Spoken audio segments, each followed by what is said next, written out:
चलिए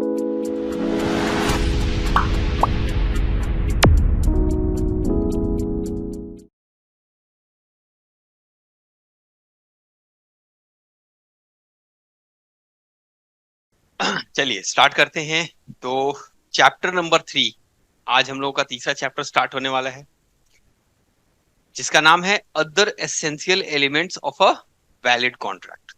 यानी कॉन्ट्रैक्ट या वैलिड कॉन्ट्रैक्ट दोनों एक ही बात है। ये चैप्टर कहां से आया? ये चैप्टर आपके पहले चैप्टर से ही निकल के आया है। यानी वहां जो हमने एसेंशियल एलिमेंट्स देखे थे वैलिड कॉन्ट्रैक्ट के, जो सेक्शन 10 कवर किया था हमने, उसी सेक्शन को थोड़ा सा और इलाबोरेटिव वे में कवर किया गया। ठीक, जैसा कि हम जानते हैं कि एक कॉन्ट्रैक्ट में क्या क्या चीजें बेसिकली होनी बहुत आवश्यक हैं, बिना उनके कॉन्ट्रैक्ट नहीं बन सकता। तो उन्हीं पॉइंट्स को थोड़ा सा विस्तृत रूप से, थोड़ा सा और डीप में डिस्कस किया जाए। ठीक, जैसे कि कुछ पॉइंट्स थे वहां, फ्री कंसेंट था, वो डिस्कस करना है। कैपेसिटी थी, डिस्कस करना है। लॉफुल ऑब्जेक्ट एंड कंसिडरेशन, ये सारे जो जो पॉइंट्स वहां थे उनको हम लोग थोड़ा सा डिटेल में यहाँ पे डिस्कस करेंगे। ठीक है, तो सबसे पहला जो कॉन्सेप्ट हमारा ये है कि ये आया कहां से। तो अदर एसेंशियल एलिमेंट्स में सेक्शन 10 कहता है कि an agreement in order to be a contract, अगर किसी अग्रीमेंट को कॉन्ट्रैक्ट में कन्वर्ट करना है तो फिर it must satisfy the following condition. Must satisfy यानी ये चीजें होनी बहुत आवश्यक है। अब वो क्या चीजें हैं? वो ये तीन बातें हैं, तीन क्या बेसिकली चार हैं। एक तो कॉम्पिटेंट होना जरूरी है। क्या मतलब होता है अभी बताएं। फ्री कंसेंट होना जरूरी है, लॉफुल कंसिडरेशन और लॉफुल ऑब्जेक्ट होना जरूरी है, एंड वो कॉन्ट्रैक्ट नहीं होना चाहिए expressly declared as void by law. ठीक है, तो इतनी चीजें जो है वो बहुत जरूरी है। अब सबसे पहले कॉम्पिटेंसी क्या होती है, कॉम्पिटेंट किसे कहते हैं, तो इसको हम लोग स्टार्ट करेंगे और बारी बारी से इन चीजों को कवर करके चलेंगे। ठीक है, तो आइए सबसे पहले कैपेसिटी टू कॉन्ट्रैक्ट। तो जब कॉम्पिटेंसी की बात करते हैं यानी योग्यता, किसी व्यक्ति का योग्य होना क्या दर्शाता है? कौन योग्य होता है? जिसकी कैपेसिटी हो वो कॉम्पिटेंट है, जिसके अंदर वो क्षमता नहीं है वो उसके लिए कॉम्पिटेंट नहीं है। तो अब कैपेसिटी कैसे डिसाइड होगी कि भाई उस व्यक्ति के पास कॉन्ट्रैक्ट में एंटर करने की कैपेसिटी है? तो ऐसा माना जाता है कि सबके अंदर कैपेसिटी है। एनी वन कैन कॉन्ट्रैक्ट, कोई भी कॉन्ट्रैक्ट कर सकता है इनको छोड़ करके। कोई भी, सबके पास कैपेसिटी है कॉन्ट्रैक्ट करने की, लेकिन इनको स्पेशली छोड़ करके। किसको छोड़ करके? Who has attained the age of majority होना जरूरी है, यानी कि अगर नहीं अटेंड किया है तो आप कॉन्ट्रैक्ट नहीं कर सकते। दूसरा, साउंड माइंड होना, नहीं साउंड माइंड है तो नहीं कर सकते। एंड अगर कोई डिस्क्वालिफाइड है कॉन्ट्रैक्ट करने से बाय लॉ तो फिर वो भी कॉन्ट्रैक्ट नहीं कर सकता, यानी कि आपका डिस्क्वालिफाइड नहीं होना चाहिए। ठीक, so competence of parties to make contract is capacity. Capacity को किससे दर्शाते हैं? किसी भी व्यक्ति के कॉम्पिटेंसी से। It is one of the essential element form a valid contract. So section 11 जो कैपेसिटी को डील करता है वो कहता है कि every person is competent to contract. हर व्यक्ति कॉम्पिटेंट है who is of the age of majority according to the law to which is subject, and who is of sound mind, not disqualified from contracting by any law to which he is subject. यानी तीन चीजें जरूरी है competent होने के लिए। पहला है एज ऑफ मेजोरिटी, दूसरा है साउंडनेस ऑफ माइंड, एंड तीसरा है डिस्क्वालिफिकेशन। ठीक है, अच्छा, तो ये चीजें हो गई। यानी कि this section deals with personal capacity of three types of individuals only. कौन कौन से? पहला जो मेजर है, दूसरा साउंड माइंड है, और जो डिस्क्वालिफाइड नहीं। ओके, अब जब बात आ गई मेजोरिटी की तो अब इसको भी समझ लिया जाए कि भाई मेजर किसको कहते हैं।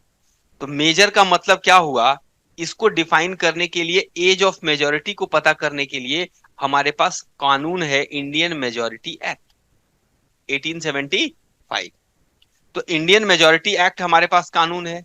हमारे पास गार्जियन एंड वार्ड्स एक्ट 1890 है। तो ये अलग अलग मामले जो हैं, ये अलग अलग केसेस में एज को डिफाइन करते हैं, और उनके हिसाब से हम देखते हैं कि कब किसको मेजर माना जाए और किसको माइनर माना जाए।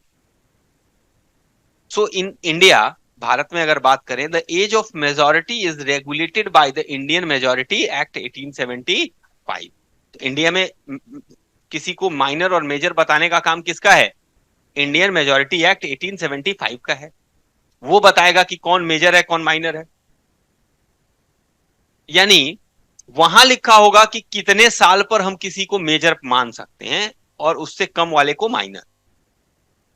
As per section 3 of Indian Majority Act 1875, every person domicile in India, जो भारत में रहता है, shall attain age of majority on the completion of 18 year of age and not before. Sir ये डोमिसाइल का क्या मतलब है, ये बताइए। अगर हम लिख दें एवरी पर्सन इन इंडिया, तो बहुत सारे लोग भारत के बाहर से भी तो आके यहाँ हैं, तो उनको भी 18 साल पे मेजर मान लें। उनके देश में हो सकता है कि 19 साल हो सकता है 17 साल हो, तब तो हम तो उन्हीं की बात करेंगे जो हमारे यहाँ रहते हैं, हम अपने देश का कानून उनके ऊपर लागू करेंगे ना। तो जो डोमिसाइल करते हैं, जो रहते हैं इंडिया में, उनकी बात हो रही है। वो मेजोरिटी अटेन करते हैं कब?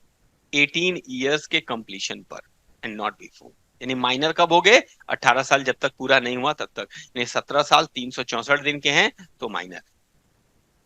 ठीक है ना? The age of majority being 18 years, a person less than that age, even by a day, एक दिन भी अगर कम है, would be minor for the purpose of contracting। ठीक है, तो एक दिन वेट करना पड़ेगा उसको। अब इसको थोड़ा सा शॉर्ट में और इलोबरेटिव वे में लिखा गया है। Where guardian of minor's person or property is appointed under the Guardian and Wards Act 1890। दूसरा, अब अलग अलग केस ना लिखा ना यहाँ पे, to which he is subject, the law to which he is subject. यहाँ देखिए ना, यहाँ बार बार लिख रहा है यही, any law to which he is subject. इसका क्या मतलब? मतलब जो आपके ऊपर लॉ अप्लाई हो रहा है अकॉर्डिंग टू दैट। अगर मान लीजिए कोई माइनर पर्सन है, कोई माइनर है जिसका गार्जियन उसकी या फिर उसकी प्रॉपर्टी को देखने के लिए कोई गार्जियन अपॉइंट किया जा रहा है, किसके द्वारा? कोर्ट के द्वारा, under Guardian and Wards Act 1890। तो फिर वहां पर 18 साल पूरा होने पर उस माइनर को हम लोग मेजर मानेंगे। भाई बहुत सारे बच्चे ऐसे भी होते हैं ना जिनके गार्जियन नहीं होते, तो कोर्ट गार्जियन अपॉइंट करता है, या उनकी प्रॉपर्टी को देखने के लिए गार्जियन अपॉइंट होता है बाय द कोर्ट। तो उनके गार्जियन को अपॉइंट करने के लिए उस बच्चे की उम्र कब माइनर और कब मेजर मानी जाए? तो वो इंडियन मेजोरिटी एक्ट तो कह दिया 18 साल। अब स्पेसिफिकली अगर गार्जियन एंड वार्ड्स एक्ट कहता है 20 साल, तो 20 साल माना जाएगा। कहता है 18 साल, तो 18 साल माना जाएगा, क्योंकि स्पेसिफिक सिचुएशन है ना ये। तो इस केस में ये अलग अलग लॉ अप्लाई होते हैं to which he is subject. Yes, बात समझ में आ रही है? तो यहां पर गार्जियन एंड वार्ड्स एक्ट 1890 कहता है कि अगर कोई गार्जियन अपॉइंट होता है फॉर अ माइनर पर्सन और a property for that minor, तो वहां पर हम लोग 18 साल ही उसकी उम्र ले। वो भी यही बोल रहा है। ओके। दूसरा, where minor's property has passed under the superintendence of courts of ward. अब क्या हुआ? उसकी प्रॉपर्टी को कोर्ट के सुपरिंटेंडेंस में रखा जा रहा है, कोई गार्जियन अपॉइंट नहीं हो रहा है, कोर्ट खुद अपनी सुपरविजन में उस माइनर के प्रॉपर्टी को देख रहा है। देन उसके लिए 21 साल माना जा रहा है। सर ऐसा क्यों? बिकॉज जब कोर्ट खुद सुपरिंटेंडेंट कर रहा है तो ये माना जाए ना कि जब तक वो बिल्कुल सोचने समझने लायक ना हो जाए। 18 साल इज नॉट बिग एज। तो यहां पे तो प्रॉब्लम है कि भाई दूसरा देख रेख कर रहा है तो जल्दी से उसको हैंडओवर किया जाए, लेकिन यहां जब कोर्ट की देख रेख में है तो उसको पूरा मैच्योर हो जाने दीजिए, देन उसको हम लोग वो करेंगे। तो यहाँ पे 21 साल उम्र मानी गई। और इसके अलावा तो इंडियन मेजोरिटी एक्ट 18 साल मान ही चुका है, तो वो तो ठीक है। अच्छा, इन एनी अदर केस तो कंप्लीशन ऑफ 21 ईयर्स। और भी अगर कोई केस होगा जहां पे माइनॉरिटी और मेजोरिटी को डील करना होगा तो हम 21 साल लेंगे। ठीक है, यानी कि ये जब जो जिस सिचुएशन जैसी आती है उस हिसाब से हम लोग एज ऑफ मेजोरिटी को डिसाइड करते हैं। समझ में आई बात? ओके।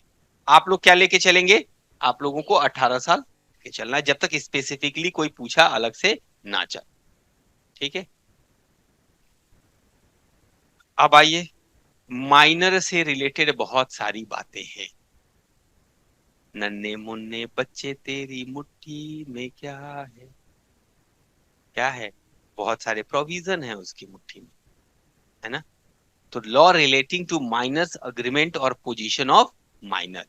अब माइनर के साथ कोई अग्रीमेंट होता है तो उसका क्या पोजीशन होगा? यानी अभी 18 साल की उम्र नहीं हुई है, अब उसके उसके साथ कोई कॉन्ट्रैक्ट होगा तो फिर क्या होगा? क्या वो कॉम्पिटेंट माना जाएगा? नहीं है। तो कॉम्पिटेंट अगर कोई नहीं है और उसके साथ कॉन्ट्रैक्ट हो गया तो उसका क्या रिजल्ट हो गया, ये देखना है हमें। ठीक, चलिए पहला point, a contract made with और बाय अ माइनर, माइनर से हो रहा है या माइनर कर रहा है, इज वॉइड एब which is void from very beginning. यानी ऐसे कोई कॉन्ट्रैक्ट का कोई मतलब नहीं है। तो मुट्ठी खोलेगा तो क्या निकलेगा? कुछ नहीं। ये मन में बच्चे कुछ नहीं। So a minor is not competent to contract and any agreement made or by a minor is void from very beginning. अब इसके लिए एक केस देख सकते हैं आप, Mohori Bibee versus Dharmodas Ghosh. D a minor borrowed a sum from M.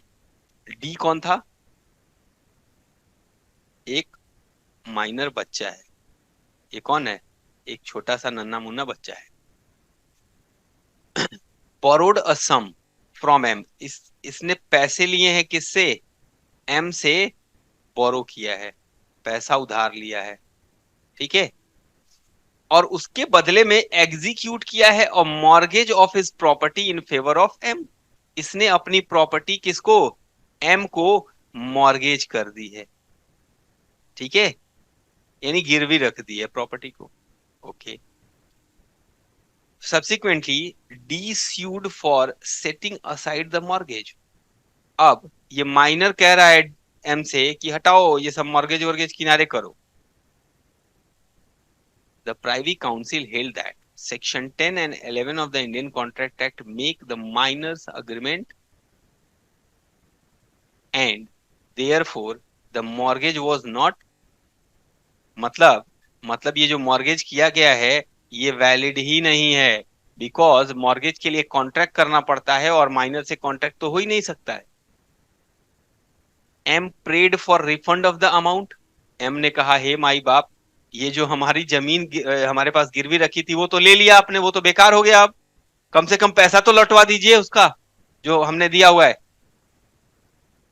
हाँ, it was held that money advanced to minor can not be recovered because minor's agreement was, मतलब बेचारा क्या करे अब ये ना, ये क्या कर रहा है मालूम है? ये खून के आंसू रो रहा है ना? मतलब अब क्या बोला जाए, गलत हुआ कि नहीं उसके साथ। तो इसको सही करने के लिए डॉक्ट्रिन ऑफ रेस्टिट्यूशन का हेल्प लेंगे। यानी एटलीस्ट पैसा तो वापस होना चाहिए था ना भाई, उस पे ब्याज ना दे, मॉर्गेज ना हो, लेकिन पैसा जो लिया वो तो दे दे। उसका किसी व्यक्ति का पैसा लेकर के रख लेना ये ठीक नहीं है, भले वो माइनर हो, ये गलत है ना? तो ये अब ऐसा करने के लिए कि भाई कम से कम उसको लौटाया जाए, तो डॉक्ट्रिन ऑफ रेस्टिट्यूशन आएगा और स्पेसिफिक रिलीफ एक्ट 1963 का सेक्शन नंबर 33, ये दो इंपॉर्टेंट रोल प्ले करेंगे इसमें। ठीक है, जो कि आपको किताब में देखने को नहीं मिलेंगे, आपकी अपनी किताब में नहीं मिलेंगे। तो ये आपको समझना है इसको। ठीक है, अब ये क्या है डॉक्ट्रिन ऑफ रेस्टिट्यूशन?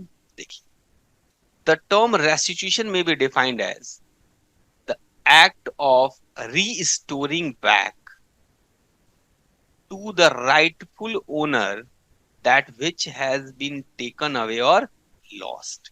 यानी किसी से अगर आपने लिया है और जो उसका राइटफुल ओनर है उसको वापस करना, दैट इज कॉल्ड रेस्टिट्यूशन। यानी कि अभी आपने देखा इस वाले केस में यहां पर M is the rightful owner of that loan, तो इसको इसका वापस पैसा मिलना चाहिए ना। यही डॉक्ट्रिन ऑफ रेस्टिट्यूशन कहता है। Thus doctrine of restitution implies that when a person obtains property or goods by false representation, अगर कोई गलत झूठ बोल करके, माइनर है वो कह रहा है ना हम मेजर हैं, दीजिए ना हमको, हमको दीजिए ना लोन, हम एकदम बड़े हैं, देखिए ना एक सर्टिफिकेट ले आए हैं, बर्थ सर्टिफिकेट, 22 साल उम्र है हमारी, झूठ बोल रहा है वो। अब आपने वो विश्वास करके दे दिया, बाद में वो ओरिजिनलिटी पता चली तो वो माइनर निकल गया। तो अब बोलेंगे क्या कि उसने धोखा दिया है। वो धोखा कौन देगा? बच्चा है ना, वो नहीं देगा तो कौन देगा? कुछ नहीं कर सकते हम, वो धोखा दे सकता है, ही कैन प्लीड माइनॉरिटी, है ना। तो वो फॉल्स रिप्रेजेंटेशन करके किसी की प्रॉपर्टी अगर ऑब्टेन कर ले रहा है, then he can be compelled, उसको हम बाध्य कर सकते हैं, किसको? माइनर को, to restore it to the person from whom he received it, यानी उसको दो जिससे आपने लिया है। बात समझ आ रही है? बट मान लीजिए प्रॉब्लम यहां आ गई। अब प्रॉपर्टी है तो समझ में आ रहा है, पैसा लिया है तो, और पैसा लिया है और खर्च भी कर दिया, जाके मेले में चाट फुल्की खा गया, हाँ वो नाच देख लिया, वो बंदर वाले झूला झूल लिया। अब क्या करेंगे? जो खर्च कर दिया वो तो गया, वो नहीं ले सकते, फिर मजदूरी करवाएंगे उससे, नहीं करवा सकते।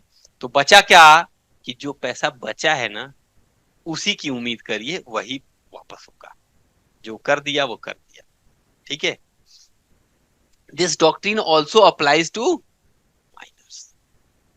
However, the minor can be compelled to restore the property or goods only so long as the same is traceable in his possession।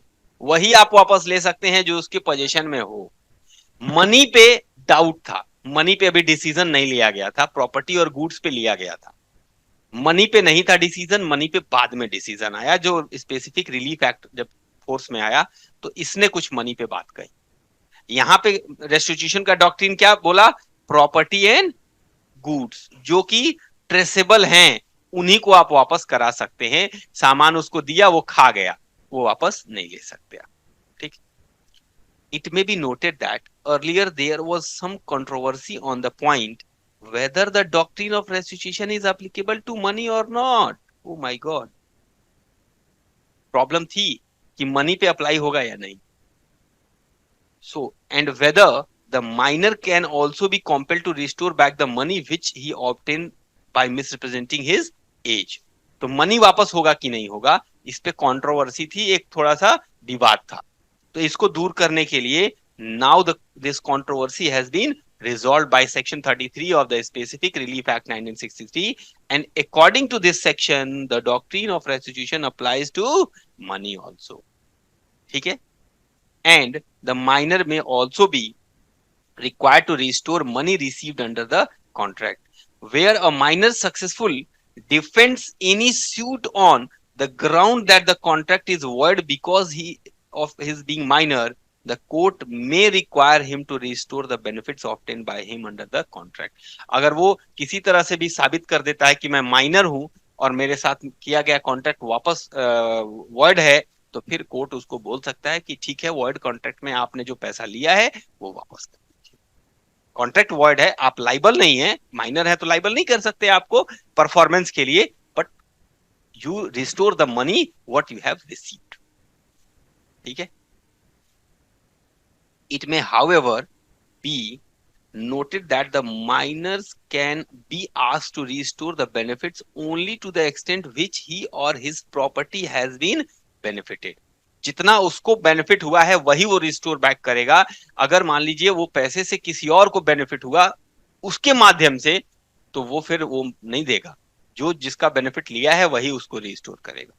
जैसे मान लीजिए एक माइनर है एक मेजर है, दो लोगों ने मिल करके पैसे बोरो किए, आधा आधा बांट लिया, तो उससे पूरा नहीं ले लेंगे, वो लीड कर रहा था, इसका मतलब ये नहीं होगा कि पूरा उसी से रिकवर करेंगे, वो जितना बेनिफिट उसने लिया है उतना ही रिकवर कर सकते। Thus, this is based on the principle that he who seeks equity must do equity.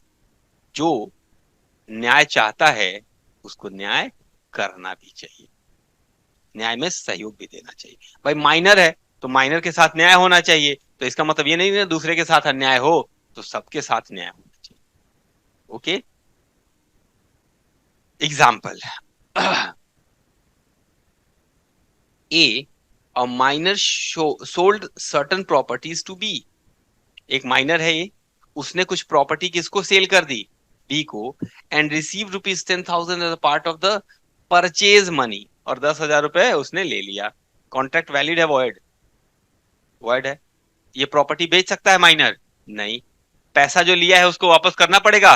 Yes.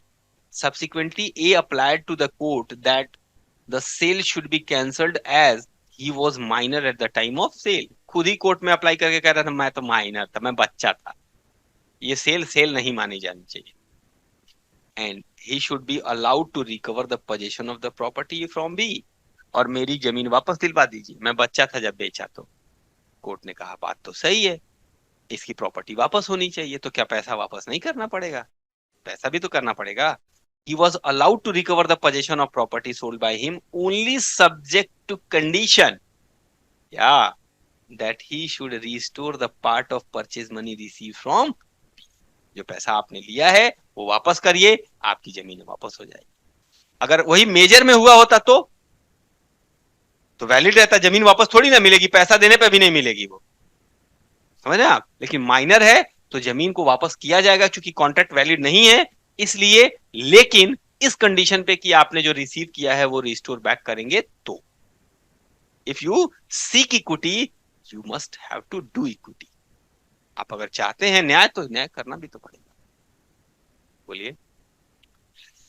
हाँ, तब कैसे रिकवर होगा? तब तो फिर तो प्रॉपर्टी भी वापस नहीं होगी ना। हाँ, तब कैसे वापस होगी? कंडीशन है ना, ये शर्त है। तो या तो उसमें से बेचे, पैसा वापस करे दे। लेकिन exercising discretionary powers, the courts have refused restitution in the following cases। यानी कि ये वापस करने वाली बात को कोर्ट ने भी इन सिचुएशंस में मना कर दिया है। क्यों किया है ये देखिए। Where a party entitled to restitution failed to satisfy the court that the justice required the return of money paid to the minor। यानी जो पार्टी है ना एंटाइटल टू रेस्टिट्यूशन, मतलब जो पार्टी वापस चाहती है, मतलब जिसने पैसा दिया है जो वापस चाहता है, fail to satisfy the court, वो कोर्ट को इस बात के लिए सेटिस्फाई करने के लिए फेल हो गया, नहीं सेटिस्फाई कर पाया। क्या? That the justice required the return of money paid to the minor. यानी ये न्याय जो है, जब पैसा वापस आएगा तो ही न्याय होगा, ये बात साबित करने में आप फेल कर गए। मतलब ये बात आप साबित नहीं कर पाए कि पैसा वापस होना ही न्याय है। भाई वापस क्यों मांग रहे हैं? अन्याय हुआ है ना आपके साथ, तो अन्याय साबित तो करिए, क्या अन्याय हुआ है? भाई आपको भी फायदा है, माइनर को भी फायदा है, और आप कहते हैं नहीं वापस करवा दीजिए, ये कौन सी बात हुई भाई? जैसे मान लीजिए आपको बेनिफिट था, आपने उसको दे दिया, अब बाद में जब बेनिफिट निकल गया तो अब आप कह रहे हैं वापस करवा दीजिए क्योंकि वो माइनर है। ये तो गलत है ना, आपने काम निकालने के बाद ये किया, तो ये सेटिस्फाई आप नहीं कर पाए कोर्ट को, तो वहां पर कोर्ट मना कर देगा रेस्टिट्यूशन। भाई डॉक्ट्रिन बन गया, इसका मतलब हर जगह थोड़ी अप्लाई होगा, देखा जाएगा ना, उसका कॉज देखा जाएगा ना, कि किस माइंड के साथ, किस यूज के साथ आपने किया है। दूसरा, where minor has misrepresented his age, minor ने झूठ बोला अपनी उम्र के बारे में, but the other party was so jealous, मतलब यहाँ पे ये वो जेलस नहीं है, वो नहीं है, ये जीलस है, जीलस। जील, जील मतलब उत्साहित होना, खूब इच्छा होना, बहुत मन से। सामने वाला झूठ बोल रहा है कि हम बच्चे हैं, मतलब इस बात को झूठ बोल रहा है वो कि बच्चा हम नहीं है, हम मेजर हैं। आप पता भी कर सकते हैं कि वो माइनर है कि मेजर, लेकिन आपको तो ब्याज कमाना था, आप पैसा देना ही चाहते थे, बहुत उत्साहित थे उसको देने के लिए, किसी तरह से ले ले हमको ब्याज मिले, और बाद में कह रहे हैं कि वो माइनर है। बोलिए। सो so zealous to enter into contract that the false representation exerted no influence on him। मतलब आप इतना उत्साहित थे वो कॉन्ट्रैक्ट करने के लिए कि उसका झूठ बोलना तो आपने नजरअंदाज कर दिया, और बाद में फिर आप कह रहे हैं कि वो माइनर है इसलिए मेरा पैसा वापस कर दीजिए। आपको पहले सोचना चाहिए था ना, सोच समझ के कॉन्ट्रैक्ट करना चाहिए ना। आप तो कॉन्ट्रैक्ट के लिए उत्साहित थे एकदम, अब आप कह रहे हैं नहीं नहीं नहीं गलती हो गई। तो बच्चा ना गलती कर सकता है, आप थोड़ी गलती कर सकते हैं, तो कोर्ट मना कर देगा नहीं। समझ आ रही बात। तीसरा, where party entitled to restitution has been unscrupulous, यानी कि इतने ज्यादा आप केयरलेस हैं, यानी इतने ज्यादा आपने बिल्कुल ध्यान नहीं दिया ऑफ राइट एंड रॉन्ग, गलत क्या है सही क्या है ये सब ध्यान ही नहीं दिया in his dealing with the minor. तो अब गलत सही का ध्यान नहीं देंगे तो आप क्या रिस्टिट्यूशन के लिए राइटफुल है? नहीं है। आपको देखना चाहिए था गलत क्या है सही क्या है। And last one, where the party entitled to restitution was aware of the minority, आपने जानबूझ करके दिया है और आप कह रहे हैं अब वापस करिए। समझ रहे ना बात, तो भुगतिए। ठीक है, तो ये चीजें जो मैंने आपको बताई हैं, डॉक्ट्रिन बताया है, आपको ये चीजें किताब में नहीं मिलेंगी। उम्मीद है कि इस पे आपको क्वेश्चन भी ना पूछा जाए, बट ये आपको जानने के लिए बहुत आवश्यक था। ठीक है ना, ये जानकारी आपको थोड़ी सी और अंडरस्टैंडिंग बिल्ड करेगी बाकी क्वेश्चन से। ठीक है, चलें आगे। तो पहला पॉइंट क्या था कि माइनर के साथ कॉन्ट्रैक्ट वर्ड एब इनिशियो होता है। दूसरा पॉइंट देखिए, no ratification after attaining. Oh my God, ये रेटिफिकेशन क्या है? ये रेटिफिकेशन क्या है? ये रेटिफिकेशन क्या है? मान लीजिए आप माइनर थे, इस टाइम पे आपने कॉन्ट्रैक्ट किया, ये वैलिड नहीं है। अब इसी कॉन्ट्रैक्ट को आप मेजर होने के बाद क्या कर रहे हैं? रेटिफाई कर रहे हैं। समझ रहे हैं? मतलब जो चीज माइनर होने पर आपकी कैपेसिटी में नहीं था, वो मेजर होने पर उसको आप वैलिडेट कर रहे हैं। तो आप ऐसा नहीं कर सकते। आप नया कॉन्ट्रैक्ट बना सकते हैं, पुराने कॉन्ट्रैक्ट को रेटिफाई करके वैलिडेट नहीं कर सकते। बिकॉज जब आप माइनर थे और जिन टर्म्स कंडीशन को आपने एक्सेप्ट किया था, वो टर्म्स कंडीशन वैलिड नहीं हो सकते after attaining majority. You can enter into a new contract, आप नया कॉन्ट्रैक्ट बना लीजिए, लेकिन उसी कॉन्ट्रैक्ट को आप बोलिए कि अब वो उस टाइम वैलिड नहीं था अब वैलिड कर रहे हैं हम क्योंकि मेजर हो गए हैं। तो ये नहीं हो सकता, बिकॉज वो कंटिन्यू हो रहा है और अभी भी वो माइनॉरिटी वाला ही कॉन्सेप्ट आपका वो चल रहा है, तो वो नहीं अलाउ होगा। यानी minor can't ratify the contract after getting majority. समझ में आई बात? A minor cannot ratify the agreement on attaining majority as the original agreement is। तो जब बना था तो void था, अब आप उसको वैलिड कर देंगे? आप बड़े हो गए तो कुछ भी कर देंगे। हा? मिट्टी को छुएंगे तो सोना हो जाएगा, बड़े हो गए तो मिट्टी रहेगी ना, नहीं कर सकते आप। And void agreement can never be ratified। जब वो उस टाइम void था तो अब वैलिड कैसे? आपके बड़े हो जाने से वो वैलिड हो जाएगा? नया कॉन्ट्रैक्ट बनाइए आप। X, a minor, makes a promissory note in the name of X minor है, उसने Y के नाम से एक promissory note लिखा, वर्ड है कि नहीं? Word. On attaining majority, he cannot ratify it, and if he makes a new promissory note in place of the old one, अब वो वही कर रहा है कि पुराने की जगह नया बना रहा है, उसको रेटिफाई करने की कोशिश कर रहा है, ये अलाउड नहीं है। Here, the new promissory note which he executed after attaining majority is also void, being without consideration. समझ पा रहे हैं? यानी ओल्ड वाला तो रेटिफाई नहीं होगा, अब उसको पुराने को काट के नया बना के दे रहे हैं, तो भाई पुराना वाला तो खत्म, अब आप दे रहे हैं तो आपको क्या मिल रहा है? कुछ भी नहीं। तो बिना कंसिडरेशन के आप अगर किसी को प्रोमिसरी नोट दे रहे हैं, प्रॉमिस कर रहे हैं पे करने का, तो कॉन्ट्रैक्ट कैसे बनेगा? वो समझ पाए आप? नहीं ना, सिंपल है।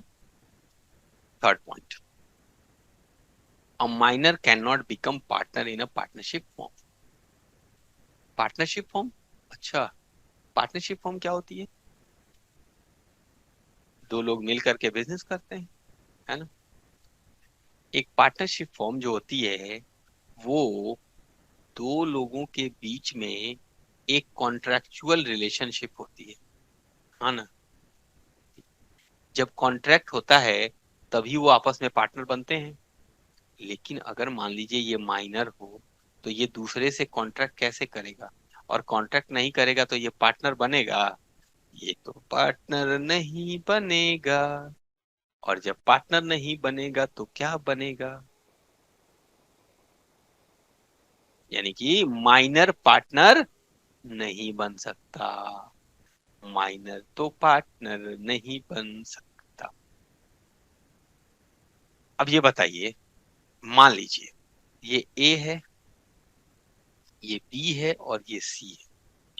सी की डेथ हो गई और इसका एक छोटा बच्चा है। अब सी की हिस्सेदारी किसको मिलेगी? छोटे बच्चे को। क्या ये छोटा बच्चा सी की जगह आकर के बैठ सकता है? क्यों? तो पार्टनर तो बन नहीं सकता, तो इसका बेनिफिट किसको मिलेगा? बेनिफिट तो मिलेगा।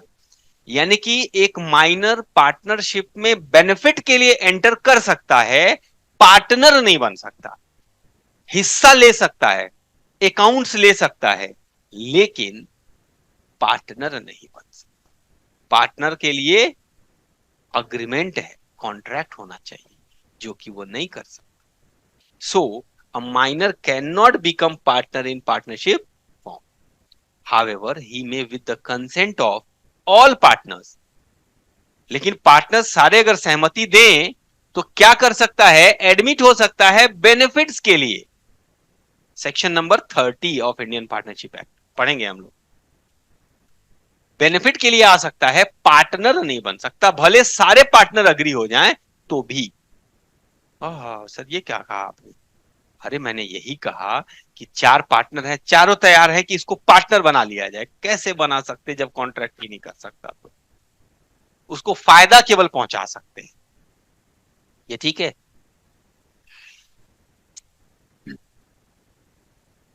A promissory note duly executed in favor of minor is not void। अरे सर ये क्या, पार्टनर को अगर प्रोमिसरी नोट देंगे तो वॉइड नहीं होगा? पार्टनर को कुछ भी देंगे वॉइड नहीं होगा। पार्टनर मतलब माइनर को, सॉरी, माइनर कुछ देगा तो वॉइड हो जाएगा। माइनर फायदा पाने के लिए उसमें कोई खराबी नहीं है, फायदा तो मिल ही सकता है, बेनिफिट्स हमेशा रिसीव कर सकता है, वो पार्टनरशिप से हो या किसी और से हो। लेकिन माइनर नहीं दे सकता कुछ भी, उससे आप कुछ रिकवर नहीं कर सकते। क्या समझ में आ रही बात? Is void and can be sued upon by him because he, though incompetent to contract, may yet accept a benefit। फिर भी फायदा तो एक्सेप्ट कर सकता है ना, और आप अगर देने से बाद में मना कर देंगे तो कोर्ट में केस भी कर देगा। सर बात नहीं समझ में आई? नहीं ना भाई, सिंपल है। मैं बच्चा हूं, आपने मुझे कुछ देने का प्रॉमिस किया, ये एक वैलिड कॉन्ट्रैक्ट है, समझ रहे हैं? अब आप अगर देने से मना करेंगे ना तो हम केस करके ले लेंगे। हमने आपने कॉन्ट्रैक्ट किया मुझसे लेने के लिए, ये वॉइड है, आप मेरे पे केस भी करके कुछ नहीं कर सकते। एवन मैंने अपनी उम्र के बारे में झूठ बोला है तो भी। अरे हम नहीं बोलेंगे तो कौन बोलेगा? मैं तो बच्चा हूं ना, समझ में आ रहा है? अगला पॉइंट यही है, a minor can always plead minority. वो हमेशा अपने बच्चे होने की दुहाई दे सकता है, उसको प्लीड कर सकता है, मैं तो बच्चा हूँ, बच्चा हूँ, बच्चा हूँ। आके आपको एक थप्पड़ मार के चला जाएगा, मैं तो बच्चा हूँ, बच्चा हूँ। Yes, you can't do anything. नहीं होता है, अरे ये तो बच्चा था ना, आप तो बड़े थे ना, नहीं बोलते हैं, इसने तो गलती की, आप तो बड़े थे, आपको समझना चाहिए था ना। बच्चे का कुछ नहीं बिगाड़ सकते, ठीक है। A minor can always plead minority and is not stopped to do so even where he has taken any loan, entered into any contract by falsely representing that he was a major। झूठ भी बोल रहा है कि वो major है, तब भी आप उसको नहीं रोक सकते, वो कर सकता है ऐसा, क्योंकि उसको तो समझ नहीं है ना। माइनर किसको मानते हैं? माइनर वो मानते हैं उसको जिसके पास किसी चीज को समझने की क्षमता, इसीलिए तो माइनर है, उम्र से थोड़ी ना माइनर होता है कोई। समझने की क्षमता, और मानते हैं कि 18 साल की उम्र तक सोचने समझने की क्षमता नहीं होती है, मतलब किसी चीज को एनालाइज नहीं कर सकता। 18 साल एक दिन होता है, आ जाती है क्षमता, वो थक से गिरती है। 18 साल में एक दिन कम रहेगा तो वो थोड़ा सा गड़बड़ रहता है, वही रात को मिलती है वो क्षमता, है ना, पावर आती है वो। Okay, so rules of estoppel cannot be applied against a minor and it means he can be allowed to plea his minority in defense। Sir estoppel rule क्या मतलब, आप इसको थोड़ा समझा दीजिए। हाँ, ये तो आपने अच्छी बात कही, मुझे समझाना पड़ेगा। देखिए, रूल्स ऑफ स्टॉपेल इस केस में माइनर के ऊपर अप्लाई नहीं होता। जैसे कि अगर मान लीजिए वो माइनर को आप मेजर की तरह रिप्रेजेंट कर रहे हैं, या खुद ही वो रिप्रेजेंट कर रहा है एज अ मेजर, तो बाद में आप उसको रोक नहीं सकते हैं कि आप अब बदल नहीं सकते। वो बदल सकता है, वो बोल सकता है कि मैं माइनर। नहीं समझ में आया भाई, कोई अगर एक्सेप्ट कर रहा है कि मैं ये हूं, तो बाद में वो मना कर सकता है क्या? माइनर कर सकता है। रूल ऑफ स्टॉप है, उसके ऊपर अप्लाई नहीं हो सकता, ठीक है। लाइबिलिटी फॉर, ओहो, अब ये देखिए लाइबिलिटी फॉर नेसेसरीज क्या है। देखिए, हर व्यक्ति की आवश्यकता होती है, माइनर की भी आवश्यकता होती है। अगर कोई बच्चा है, छोटा है, तो उसको जो आवश्यकताएं हैं वो पूरी होनी चाहिए। अब वो आवश्यकताओं को पूरा करने के लिए, अब माइनर तो कमाएगा नहीं, तो कोई भी व्यक्ति अगर उसकी आवश्यकताओं को पूरा करने के लिए उसकी नेसेसिटीज को सप्लाई करता है, तो वो उसकी प्रॉपर्टी से रिकवर कर सकता है। भाई, माइनर को मरने के लिए नहीं ना छोड़ सकते, वो सेल्फ तो अपनी नीड्स को पूरा नहीं कर सकता, अपनी प्रॉपर्टी भी नहीं बेच सकता। इसलिए लॉ कहता है कि अगर कोई व्यक्ति उसको सपोर्ट कर रहा है और उसकी नेसेसरीज को पूरा कर रहा है, तो definitely he can recover that amount from his state. उसकी स्टेट से वो रिकवरी हो सकती है, और लॉजिकल भी है, सही भी है। भाई, उसको छोड़ने से अच्छा है एटलीस्ट उसकी प्रॉपर्टी से रिकवर करके उसको सर्व तो किया जाए, ताकि आगे चल करके वो स्टैंड करे।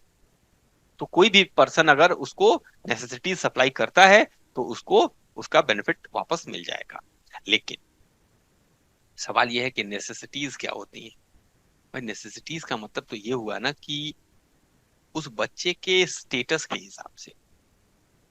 भाई, बच्चा अगर सरकारी स्कूल में पढ़ा है शुरू से, उसके माँ बाप का स्टेटस वही है, अब आप उसकी जमीन को बेच करके सारा पैसा ले करके अब चाहते हैं उसको हाई फाई स्कूल में पढ़ा करके जमीन उसका बेच करके ले लें पैसा, तो ये थोड़ी ना होगा। High school, hi fi school में थोड़ी पढ़ाएंगे, उसके स्टेटस के हिसाब से स्कूल में नाम लिखवाएंगे। उसको मर्सिडीज गाड़ी में भेजेंगे क्या स्कूल? नहीं, पैदल जाएगा, स्कूल बस में जाएगा। अब उसका स्टेटस है मर्सिडीज का, अब उसको कह रहे हैं कि नहीं साइकिल से जाओ। थाउजेंड्स ऑफ करोड़ की प्रॉपर्टी है उसके पास, तो उसको दे सकते हैं भाई, तब जाएगा वो। बात समझ रहे हैं? तो स्टेटस के हिसाब से ही उसको नेसेसिटी सप्लाई होनी चाहिए, समझ रहे हैं? The case of necessary supply to a minor और टू एनी अदर पर्सन। अच्छा, माइनर को या फिर किसी और को भी, किसी और को भी, माइनर के अलावा कोई और, whom such minor is legally bound to support। जैसे मान लीजिए दो बच्चे हैं, ए और बी, ये भाई है और ये बहन है, ये भी माइनर है, छोटी है ये बड़ा है। तो अब यही तो बचा घर में, तो यही तो लाइबल है इसको सपोर्ट करने के लिए। तो अगर माइनर जिसको लाइबल है सपोर्ट करने के लिए, उसको भी आप नेसेसरी सप्लाई करते हैं, तो उस माइनर के स्टेट से आप रिकवर कर सकते हैं। नहीं समझ में आई बात? माइनर और to any other person whom such minor is legally bound to support, वो माइनर लाइबल है उसको सपोर्ट करने के लिए, is governed by section number 68 of Indian Contract Act, and a claim for necessaries supplied to a minor is enforceable by law. यानी कि ये valid है, but a minor is not liable for any price that he may promise and never for more than value of necessities। जो उसने promise नहीं किया है या उसकी नेसेसिटी से ज्यादा की वैल्यू है, उसके लिए वो लाइबल नहीं। अगर आप वो दूध केवल अफोर्ड कर सकता है उसके स्टेटस के हिसाब से, और उसको आप क्या दे रहे हैं, मतलब समझ रहे हैं ना, तो हर चीज थोड़ी ना वो पे कर सकता है। दिन रात उसको खोए मक्खन खिला रहे हैं, तो वो अफोर्ड नहीं कर सकता, तो वो चीज आप रिकवर नहीं कर सकते। ठीक है, उसकी जो नेसेसिटी है, साइकिल की अगर नेसेसिटी है तो साइकिल सप्लाई करिए, उसको बुगाती की बाइक दे देंगे और उसका पैसा रिकवर करेंगे, तो वो थोड़ी ना आप कर सकते हैं, ऐसा नहीं कर सकते। There is no personal liability of minor, but only his property is liable. सबसे बड़ी बात, इंपॉर्टेंट बात, कि माइनर को सप्लाई किया है ना, तो रिकवर किससे करेंगे? क्या माइनर को नौकर बना लेंगे अपने? हाँ, या उसको बोलेंगे कि जब मेजर हो गया होगे तो कॉन्ट्रैक्ट करो कि तुम हम काम करके मेरा पूरा करोगे? नहीं, माइनर से कुछ भी आप 1 रुपया नहीं ले सकते, उसकी प्रॉपर्टी से ही रिकवर। ठीक है, उसको आप अपना स्लेव नहीं बना सकते, गुलाम नहीं बना सकते। मैंने तुमको वो किया है। To render minor's estate liable for necessaries, two conditions must be satisfied. तो दो ये शर्तें क्या हैं? आप, the contract must be for the goods reasonably necessary to for his support. वही सामान अब उसको सप्लाई करेंगे जो रीजनेबली क्या हो, आवश्यक हो। In the station, station in life, ये स्टेटस है। ठीक है, status in life. Okay, and दूसरा है must not have already a sufficient supply of these necessary. जो उसके पास ना हो वही आप दीजिए। ठीक है, जबरदस्ती का कुछ भी देंगे तो वो अप्लाई नहीं होगा, आप रिकवर नहीं कर सकते। द पेरेंट और guardian of a minor can not be held liable unless. अच्छा ये चलिए, अब वो ये यहां तक की कहानी समझ में आ गई। अब ये बताइए, एक बच्चा जाता है दुकान पर, दुकानदार से कहता है कि अंतल अंतल टॉफी दीजिए, वो टॉफी दे देते हैं। अब ये बताइए, वो टॉफी का पैसा गार्जियन से रिकवर कर लेंगे? बच्चा तो देगा नहीं। मतलब टॉफी छोटा है, लेकिन अगर कोई महंगी चीज हो, 10-20 हजार 50 हजार 1 लाख रुपए की हो, तो क्या गार्जियन से रिकवरी हो सकती है? भाई बच्चा अगर लेने जा रहा है तो गार्जियन ही तो लाइबल, बच्चा तो होगा नहीं, कौन लाइबल होगा? तो पेरेंट्स रिकवरी हो सकती है? जी नहीं, जब तक कि पेरेंट्स ने पहले से उसको ना बोला हो कि मेरा बच्चा आएगा तो आप दे दीजिए। समझ में आ रहा है? उस केस में आप गार्जियन से रिकवर कर सकते। ठीक है, the parent or guardian of a minor cannot be held liable unless those goods or services are supplied or rendered to minor as then agent of the parent or guardian। यानी वो बच्चा उनका agent बन के आया है, पापा ने कहा है दे दीजिए, और पापा ऑलरेडी उसको बोल चुके हैं, तो वो एजेंट हो गया ना। अब पापा और उनके बीच का एजेंट हो गया, तब अलाउड है, तब गार्जियन से आप रिकवर कर सकते हैं। ठीक, so necessaries, sorry, necessaries means क्या? ये क्या है?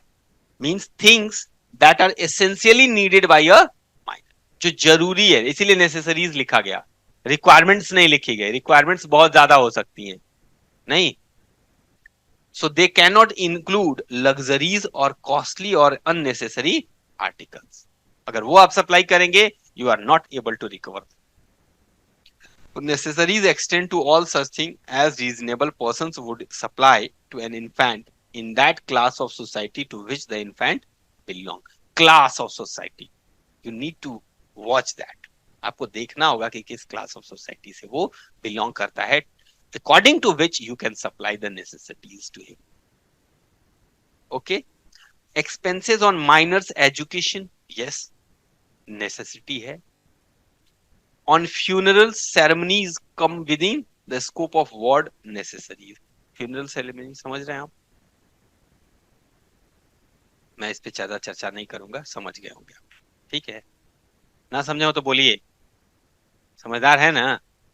अब कैसे मना करेंगे, कैसे बोलेंगे समझदार नहीं है? ये ऐसा सवाल है जो किसी को भी बाउंड कर सकता है। अरे भाई, ये बताइए, मान लीजिए बच्चा है, फादर मदर की डेथ हुई, अब फ्यूनरल सेरेमनी के लिए अगर कोई सपोर्ट कर रहा है तो आवश्यक है ना? सोसाइटी के हिसाब से हर हर लेवल पे आवश्यक है। चलिए, the whole question turns upon the minus status in, तो वो स्टेशन नहीं था, वो स्टेटस ही था। ठीक है, सो utility rather than ornament is the criteria. Utility, utility rather than ornament. ठीक है, बेसिक चीजें चाहिए, हीरे जवाहरात नहीं। चले ना आगे अब, पॉइंट नंबर 6, बताइए, माइनर अगर कॉन्ट्रैक्ट नहीं कर सकता तो गार्जियन कर सकता है माइनर के बिहाफ पर? यस, अगर गार्जियन माइनर के बिहाफ पर कॉन्ट्रैक्ट करता है तो वो अलाउ होगा, लेकिन कोई अगर इमूवेबल प्रॉपर्टी बेचने के लिए हो रहा है तो वो अलाउ नहीं है, पहली बात। और कॉन्ट्रैक्ट वही होने चाहिए जो माइनर के बेनिफिट के लिए हो, कोई कॉन्ट्रैक्ट ऐसा नहीं होना चाहिए जो माइनर को लाइबल बनाए, वो अलाउड नहीं होगा। ठीक, दो, minus agreement is void, his guardian can under certain circumstances enter into a valid contract or on minor's behalf, where guardian makes a contract for the minor which is within his competence and which is for the benefit of the minor, there will be valid contract which the minor can enforce. Okay, but all contracts made by guardian on behalf of minor are not, सारे नहीं होंगे। Example, guardian of a minor has no power to bind minor by a contract for the purchase of immovable property. immovable property खरीदने के लिए आप उसको bound नहीं कर सकते कि चलो चलो तुम्हारे भी यहाँ पे हम कॉन्ट्रैक्ट कर ले रहे हैं, प्रॉपर्टी खरीदा जाए, नहीं, ये नहीं कर सकते। वही काम करेंगे जो माइनर के बेनिफिट के लिए। But a contract entered into bye a certified guardian, हाँ, कोर्ट ने अगर अपॉइंट किया है सर्टिफाइड गार्जियन तो वहां ऐसा पॉसिबल है। with the sanction of the court for the sale of minor's property may be enforced either party to the contract, by either party to the contract। यानी कि अगर मान लीजिए अब माइनर के प्रॉपर्टी से रिकवर करना है, कोर्ट अपॉइंट कर रहा है गार्जियन की, चलो भाई इसकी रिकवरी कराओ, तो वहां पे पॉसिबल है, वो वैलिड कॉन्ट्रैक्ट बनेगा। जैसे मान लीजिए अभी कहा ना नेसेसरी सप्लाई हुआ तो उसके स्टेट से रिकवर कर सकता है, तो वहां पे तो हो सकता है ना, वो पॉसिबल। ठीक है, next, no insolvency. Oh my God, ये क्या है? एक माइनर कभी इंसॉल्वेंट क्यों? माइनर जब लाइबल नहीं हो सकता तो इंसॉल्वेंट कैसे होगा? इंसॉल्वेंसी का मतलब होता है एसेट से ज्यादा लायबिलिटी, तो एसेट से ज्यादा लायबिलिटी तब होगी ना जब वो लाइबल होगा, लाइबल हो ही नहीं सकता तो हमेशा एसेट ज्यादा हो, तो इंसॉल्वेंट हो ही नहीं सकता वो। ठीक, as he is incapable of contracting, debts and dues are payable from the personal properties of minor and he is not personally liable। तो प्रॉपर्टी से पे होना है ना, पर्सनली तो वो लाइबल हो ही नहीं सकता, इसलिए इंसॉल्वेंट नहीं हो सकता। एजेंट बन सकता है माइनर, कॉन्ट्रैक्ट ही नहीं कर सकता तो कैसे एजेंट बनेगा? मैंने अभी भी तो मना नहीं किया, मैं तो पूछ रहा हूँ। ये पढ़े वाले लोगों को यही प्रॉब्लम है, कोई कोई मतलब सीरियसनेस क्रिएट ही नहीं करने देते।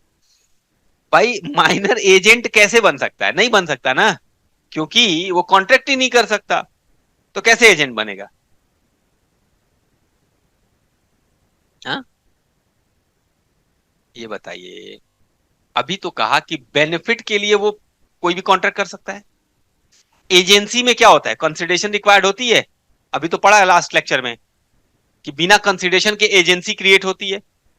और वो माइनर जो होगा वो क्या करेगा, दो लोगों के बीच में डमरू का काम करेगा। वो इधर की इंफॉर्मेशन उधर, उधर से इधर, यही काम करता है ना। वो खुद थोड़ी ना लाइबल होता है, या तो कंपनी लाइबल होगी या तो जिससे कॉन्ट्रैक्ट हो रहा है वो लाइबल होगा। तो एजेंट क्यों नहीं बन सकता, वो क्या प्रॉब्लम है? अब ठीक है। A minor can act as an agent, ऐसा हो सकता है, but he will not be liable to his principal for his act. And a minor can draw, deliver, and endorse negotiable instrument without himself being liable. अपने principal के लिए सब कुछ कर सकता है। क्यों? वो तो एजेंट और प्रिंसिपल के बीच में एक इंटरमीडियरी का काम करता है ना, वो कंजंक्शन का काम करता है। He is not personally liable for any act, and that's why he can do his job. Okay. Joint contract by minor and adult. अब एक बड़ा है एक छोटा है, दोनों ने मिलके बदमाशियां की, बताइए जिम्मेदार कौन? बात खत्म। अगर लाइबिलिटी अराइज हो रही है और दोनों पे बराबर बराबर आ रही है, तो definitely adult would suffer, minor would not. Okay. So in case adult will be liable on the contract and not the minor. अगर ज्वाइंट कॉन्ट्रैक्ट में है, माइनर एडल्ट दोनों है, तो एडल्ट ही लाइबल होगा। Saindas versus Ramchandra, where there was a joint purchase by two purchasers, one of them minor, it was held that vendor could enforce the contract against major and not the minor. Surety for a minor, बताइए surety क्या होता है? जैसे मान लीजिए guarantee देने वाला, surety कौन होता है? गारंटी देने वाला। गारंटी देने वाला कौन है? एक व्यक्ति है जो क्या कर रहा है, एक माइनर के लिए guarantee they, surety for a minor. तो माइनर के लिए अगर वो गारंटी दे रहा है तो क्या होगा, जरा सोच के बताइएगा, जरा सोच के बताइए। हाँ, कुछ कह रहे थे आप? अल्टीमेटली लाइबल तो वही होगा, श्योरिटी ही तो लाइबल होगा ना, माइनर तो लाइबल हो ही नहीं सकता। तो अल्टीमेटली रिस्पॉन्सिबिलिटी उसी की है। बिल्कुल ठीक। So in contract of guarantee when an adult stand surety for a minor, then he is liable to third party as there is a direct contract between the surety and third party. उसी से हुआ हो contract, minor का तो उसमें कोई role ही नहीं। Minor as share holder, क्या माइनर शेयर होल्डर बन सकता है? सारी सिचुएशंस मैंने कवर कराई हैं इसमें, सब जो जो पॉसिबल है। क्या शेयर होल्डर हो सकता है? यस। वो शेयर होल्डर नहीं हो सकता। अब मतलब आपने जो बात कही मैंने उसी को एक्सेप्ट किया है, यस वो शेयर होल्डर नहीं हो सकता। ओके। अब सवाल ये उठा कि वो शेयर होल्डर नहीं हो सकता, तो मान लीजिए अगर किसी व्यक्ति ने किसी कंपनी में शेयर खरीद लिया, उसने अपना नॉमिनी माइनर को बना दिया, उस व्यक्ति की डेथ हो गई, अब क्या हो? क्या डिविडेंड वगैरह उस माइनर को नहीं मिलेंगे? बेनिफिट्स मिलेंगे, क्या दिक्कत? माइनर के बिहाफ पर गार्जियन शेयर खरीद सकता है कि नहीं? क्यों? इमूवेबल प्रॉपर्टी नहीं खरीद सकता ना, शेयर तो खरीद सकता है ना। माइनर के बिहाफ पर गार्जियन तो खरीद सकता है ना। A minor being incompetent to contract cannot be shareholder of the company if by mistake he becomes a minor member. अब गलती से अगर बन गया तो वो कर देंगे क्या, फॉरफिट शेयर्स। शेयर फॉरफिट करेंगे, पहले तो उसका नाम हटाएंगे ना लिस्ट से, रजिस्टर ऑफ मेंबर से हटाएंगे ना उसका नाम, तो उसका नाम तुरंत हटाना है। या मेंबर था, गलती से हटा दिया तो अच्छा हुआ ना। The company can resign the transaction and remove his name from register, but a minor may, acting through his lawful guardian, become a shareholder by transfer transmission of fully paid shares. मतलब fully paid क्यों होना चाहिए? Because minor को तो liable नहीं बना सकते ना, तो शेयर्स का फुल्ली पेड होना जरूरी है, क्योंकि पैसा पार्टली पेड रहेगा तो रिकवरी नहीं कर पाएंगे आप। लेकिन आर्टिकल आर्टिकल में ये बात लिखा होना जरूरी है कि वो माइनर के गार्जियन जो है वो कॉन्टेक्ट कर सकते हैं उसके बिहाफ पर, आर्टिकल अलाउ करे तो। आइए, लाइबिलिटी फॉर टॉर्ट्स। सर ये टॉर्ट्स क्या है, ये टॉर्ट्स क्या है, ये टॉर्ट्स टॉर्ट्स क्या है? wrongful act. Torts means wrongful act, गलत काम। गलत काम मतलब इलीगल? नहीं, इलीगल है तो वो तो इलीगल है ही है, तो टॉट बोलने की क्या जरूरत है? टॉट का मतलब होता है सिविल रॉन्ग, गलत काम, सिविल रॉन्ग, क्रिमिनल रॉन्ग नहीं, सिविल रॉन्ग। एक गलत होता है क्रिमिनल रॉन्ग, जो आईपीसी में मना किया गया है, दंड होगा उसका, वो नहीं, बच्चा वो नहीं करता। हम सिविल रॉन्ग की बात कर रहे हैं। सिविल रॉन्ग क्या होता है? मैंने आपसे आपका मोबाइल मांगा, यहीं से टप नीचे फेंक दिया, ये अपराध है, क्राइम है? आईपीसी में लिखा है कि मोबाइल नीचे फेंकना अपराध है, आपको 2 साल की जेल होगी। गलत है कि नहीं? It is civil wrong. भाई अब इसको अवॉइड नहीं किया जा सकता ना, ये भी तो गलत है ना, लेकिन ये क्रिमिनल रॉन्ग नहीं है, सिविल रॉन्ग है। अच्छा, आपने मेरी साइकिल मांगी, मैंने दे दी, ले गए, मार दिया टक, तोड़ के रख दिए, किस कानून में मना किया गया है? कहीं नहीं। लेकिन गलत हुआ कि नहीं?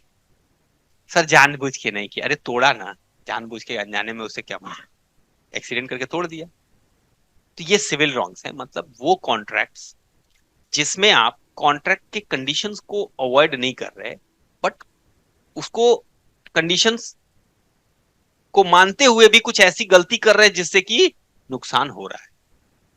ठीक है, ये सिविल रॉन्ग। अब सिविल रॉन्ग के क्या क्या परिणाम होंगे वो देखना है। ठीक है, अ माइनर में be held liable in tort. Tort के केस में वो लाइबल हो सकता है।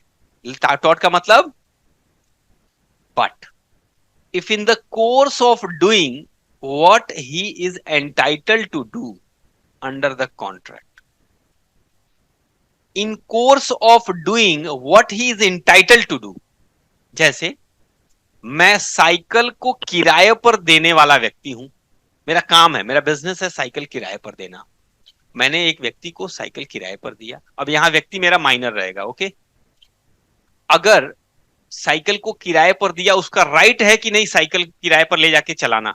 राइट है उसका, चला रहा है वो।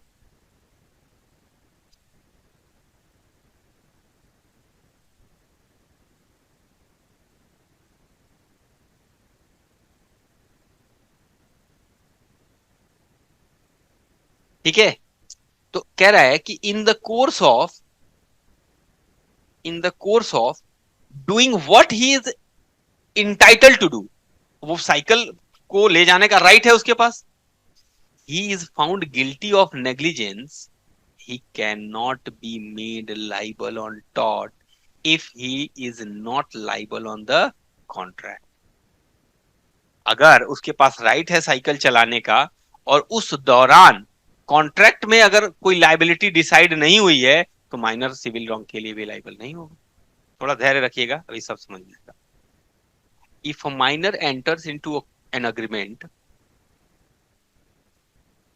by misrepresenting his age, he cannot be sued either in contract or in tort for deceit, मतलब जो धोखा दिया है उसने उसके लिए, because if the injured party is allowed to sue, it would be an indirect way of enforcing the void agreement।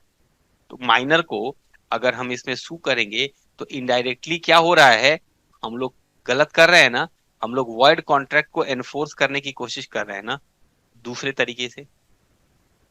तो contract में अगर वो माइनर लाइबल नहीं है, तो फिर उसको लाइबल कैसे बना सकते हैं आप सिविल रॉन्ग के लिए? भाई कॉन्ट्रैक्ट तो वॉइड है ना उसका, माइनर अगर कॉन्ट्रैक्ट कर रहा है, साइकिल लेके जा रहा है, तो वॉइड है वो। तो जब कॉन्ट्रैक्ट वॉइड है तो सिविल रॉन्ग के लिए आप लाइबल बनाएंगे, तो मतलब कॉन्ट्रैक्ट को एनफोर्स कर रहे हैं। तो ये तो गलत हो गया। फिर इनडायरेक्टली आप क्या कर रहे हैं, उसके ऊपर लाइबिलिटी डाल रहे हैं। तो ऐसा नहीं हो सकता। ओके, अब आइए, it may however be noted that a minor is not liable for tort only where the tort is directly connected with the contract। इस लाइन को हम ध्यान में रखेंगे, दोबारा मैं आऊंगा इस पे। Okay, example, a horse was hired for riding। एक घोड़ा लिया गया दौड़ाने के लिए, मैंने साइकिल कहा, घोड़ा ले लीजिए। Horse was injured due to over riding.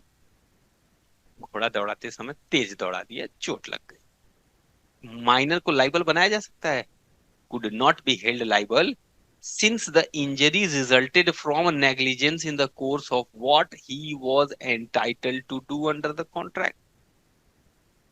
Since he was not liable on the contract himself, contract में भी लाइबल नहीं, कोई माइनर है, तो फिर टॉट के लिए भी लाइबल नहीं है। he could not be held liable in tort too, उसमें भी लाइबल नहीं। अब थोड़ा सा अलग आते हैं।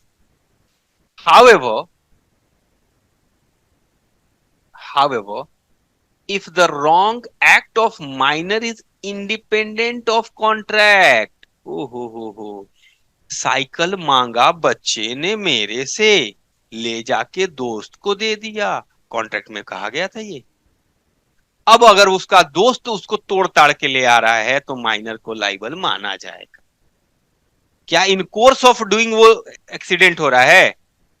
नहीं, ये वो काम हो रहा है जो हमारे कॉन्ट्रैक्ट के टर्म्स कंडीशन के बाहर है, एंड देन अगर सिविल रॉन्ग हो रहा है तो लाइबल माना जाए। घोड़ा दूसरे को दे दिया, वो तिगड़िक तिगड़िक कर रहा था, कुदा दिया कहीं, then the minor is liable for damages in tort. Okay, Burnard versus Higgs, a minor hired a horse promising not to jump it. कहा था नहीं कुदाएंगे, ये क्या कर दिया, दूसरे को दे दिया, lent it the horse to his friend who used the horse against the instructions and this led to the death of horse। अब लाइबल माना जाएगा? yes, the minor was held liable on tort। अंतर समझ में आया क्या दोनों में? कहानी समझ में आई? अगर आप कॉन्ट्रैक्ट में माइनर ने एंटर किया तो कॉन्ट्रैक्ट के टर्म्स कंडीशन के हिसाब से काम हुआ, तो कॉन्ट्रैक्ट में वो लाइबल माना जाएगा, माइनर है नहीं माना जाएगा। तो अगर उसमें कोई टॉट होता है तो उसके लिए भी वो लाइबल नहीं है। बट अगर वो in course of doing what he was entitled to do नहीं है, देन अगर कोई सिविल रॉन्ग होता है तो लाइबल माना जाए। Understood? So this was all about this class. आज के लिए बस इतना ही। पर्सन ऑफ हिले दिमाग का कल देखेंगे, ठीक है? साउंड माइंड तो अच्छे होते हैं, जो हिले दिमाग के हैं उनके बारे में कॉन्टेक्ट्स जो होंगे वो नेक्स्ट क्लास में हम लोग करेंगे, ठीक है? चलिए, थैंक यू।